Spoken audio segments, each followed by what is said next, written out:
we just watched Aston Villa 1, West Ham 1. Villa led for a large chunk of the game and looked like they were going to close the gap on the top 4, the top 5. Did we see the effects there today of Champions League football on that Villa squad? Yeah, I think that's one of the angles you could probably put at it. They definitely started very fast. Aston Villa, they were the dominant team for the first half an hour. Absolutely, they were attacking so well through Morgan Rogers through the middle of the pitch. Bailey was coming in well, Ramsey was coming in well. They were all receiving the ball in the middle of the pitch and had good bits of end product. The goal came from that. But then once Tyrone Mings went down, West Ham managed to kind of gather themselves together, and they totally had a totally different approach to the game, and it put Aston Villa on the back foot, and they done nothing, or they gave nothing to kind of change their approach towards it. They made some good subs. All the front 4 came off, but the subs that came on didn't really do anything. They lacked the energy that I'm sure Eoin wanted them to provide for the side, and it never happened. West Ham probably rode the luck in the sense of Alvarez should have been sent off. Probably should have been sent off a couple of times if that's even possible. But they rode the luck, took him off when they knew they had to. But they were the ones that should have probably went away with the 3 points in the end. If they had won the game, Eoin I think would have looked back and said, yeah, no, we deserve to lose that, definitely. Is it understandable what happened, Villa, after Tyrone Mings went off, where they have to move Luca Dean into centre back? And you look at the position they were in, where they had so many options when Tyrone Mings came back: Diogo Carlos, Pau Torres, Ezri Konsa, Tyrone Mings, and suddenly they're stuck with Luca Dean at centre back, and he looked a little, I don't know, was it him or was it Ian Maatsen at left back? But suddenly that right hand side for West Ham, they made so much in the second half. Yeah, I think there's a bit of both of them in it. I think Maatsen didn't cover himself in glory. He had a shaky start against Arsenal there last week. He had to be took off at half time. Good opportunity now for him to get 60 minutes today, and I wouldn't say he done very well in that game. There was once or twice he did break through the middle of the pitch, intercepting things, and product wasn't there. Very poor when he got into the final third of the pitch. And then there's the balance of him and Digne playing out of position. Bequeta started playing up against him a lot, really putting his body up against him. He was acting as a target man at times and done very, very well against him. And there was a few shaky moments that can rattle the players' confidence. See Digne playing sloppy back passes to Martinez. Martinez nearly getting caught out at times due to it. And it definitely puts unease into his side. We've seen it with Arsenal last week, for example, at Partey playing right back, and they get hurt down that side from Aston Villa, funnily enough. You can see it kind of happening again on Aston Villa's turn this week. The big disappointment was probably the lack of impact then from the attacking substitutes, because they ended up taking off all 4 of the attacking players. And we'd mentioned a few times during commentary of, Villa are in a great position in terms of the strength of their squad with the addition of Daniel Malin as well. There's John Duran coming on, John McGinn is coming on, Buendia comes on, and they really struggle to make any sort of an impact. Yeah, definitely. I think Malin probably put himself a bit about more than the others. Without actually producing anything of anything that was worthy. Duran was quiet enough. Buendia picked himself up onto that kind of left side, and Wan-Bissaka just had him in his back pocket at all times. He was even giving Buendia 5, 10, 15 yards to run, and Wan-Bissaka was running after him and catching him, forcing him to come back again and start again. It's just as the athleticism of Wan-Bissaka, who was excellent for West Ham today. But Emery would have had one mind on Wednesday, the Champions League, trying to get through to the last 16. I'll take off these attackers, help them out. I've got good lads coming on here, but they didn't show the energy and have the impact that he would have liked. What's your 4? What's your Villa attack if everybody's fresh and everybody's fit, and if they're heading into, say, quarterfinals of the Champions League? What do you think works best for them? You'd have to say that Watkins leads the line 100%. There's no doubts there, and Rodgers definitely in behind them. The rest of them are it's actually really good in that sense that they're all more or less the same, and you can kind of throw them in anywhere. Ramsey was good today, he gets his rewards with the goal. I liked Malin when I seen him, picked up against Real Madrid there a few months ago and had an excellent performance against them in the Bernabeu. So he's a really, really good player. He's a good signing for them. So it's hard to really know. I think Bailey probably has to give a bit more now. I think he had phases throughout his Aston Villa career where he'd have moments of 4, 5, 6 weeks of really good performances and then die out again. You wouldn't see much of him. I think he needs to be a more consistent performer to kind of hold on to his place on that side. But you don't see any way that it's Duran and Watkins together? No, and especially after Emery's comments after the loss to Monaco during the week, he put them on. He had them together for the last half an hour, 35 minutes, and after the game he kind of blamed the two of them for not getting back into it, saying we lost control of the game, having them two up the pitch, we lost our compactness. So he's very unhappy with playing the two of them, so it doesn't look like it's going to happen.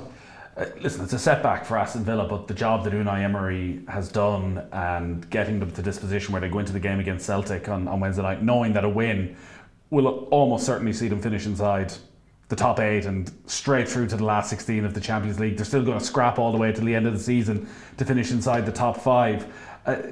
Where Villa are, like, do you look at them and go, geez, they could cause a few shocks when they get into those latter stages of the Champions League? Well, like on their day, like when it gets into knockout competition, like on their day, they're really, really good.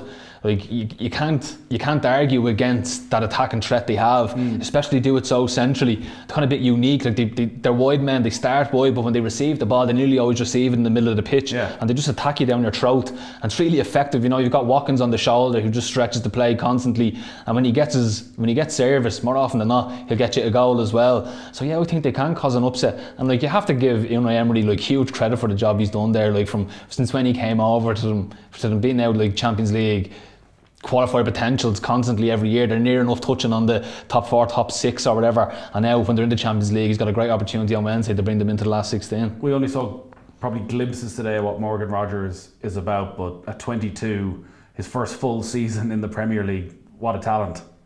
Yeah, amazing, and again, and West Ham are a bit sloppy at times, leaving him in so much space in the middle of the pitch, but he's such a good ball carrier. Like he can receive a ball 70 yards away from goal and carry it so well. He can get you up the pitch so easily. There was times the ball was landing to his feet, it looked like he'd no control, 3 or 4 players around him, and somehow he gets out of the bundle and makes a nice layoff. And by doing that, he's took three defenders out of the game completely. So he's a big player for them, big threat for them. But another Man City academy graduate, they seem to keep turning them out. All these young players that they get through, they don't seem to hold on to them, but they're going on to play for other Premier League sides now and do great things. But he's going to have such a great career if he keeps going the way he is. On West Ham then, the difference between the first 15 minutes of that game and the last 15 minutes couldn't have been more stark, because they were terrible in how they started the game, but really probably should have won it at the end. And a lot of individual performances to look at, particularly I think Aaron Wan-Bissaka. Is this going to be the start of a trend of players who were written off because of what happened at Manchester United being able to re-establish himself? Because for 15 million quid, having gone for 50 million initially, he was brilliant out there today. Oh, he was excellent, and obviously we all know about his athleticism, and he rarely gets beat defensively, because he's so strong and fast. His positioning's reasonably good as well. He just kind of lacks that kind of end product when he gets into the final third. He had a great moment there where he burst through 3 players into the box, gets to the end line, and it's like a rocket shot across the box, and it just flies past everyone. Doesn't really give the attackers a chance to get on the end of it. Improves his end game, and he'd be the type of player that I'm sure Man United would want to try and sign back, but it's hard to see him do that. But he's a big player for West Ham, and he's been a really good signing for them. The pressure they were under for large periods in the first half and the way it changed in second, was that all down to Tyrone Mings, or did you see things that Graham Potter did at half time that allowed them play so well in the second half? Yeah, I think it was before half time. I think there was, when Mings went down, Potter had the whole team over on the sideline. It seemed to kind of switch. Paqueta and Cubas were kind of both having goals at being the top man, and neither of them were really doing it. And he just put Paqueta up there, and straight away he started pressing hard. And that's kind of what you kind of remember Graham Potter's teams being, especially at Brighton, is that they have that high press to try and nick the ball back off you in your own final third. And they started doing that really well. And they just continued it through the whole game. Anytime Aston Villa got a bit of momentum, bit of the dark arts would come out and they'd be rolling around the floor, and it slowed the game down. Me and you were very frustrated at times watching it. There was large periods where there was no football played, and it was just all waiting for VAR stuff to come through, and it was a bit annoying, but that played into West Ham's favour. And you have to hand it to Paqueta, leading that line. He'd done it so well. Would have been a different story if Mings was still on the pitch, because of Mings' physicality up against him. But they knew where the weakness was in the Aston Villa side, and Paqueta got up against Digne and done very well against them.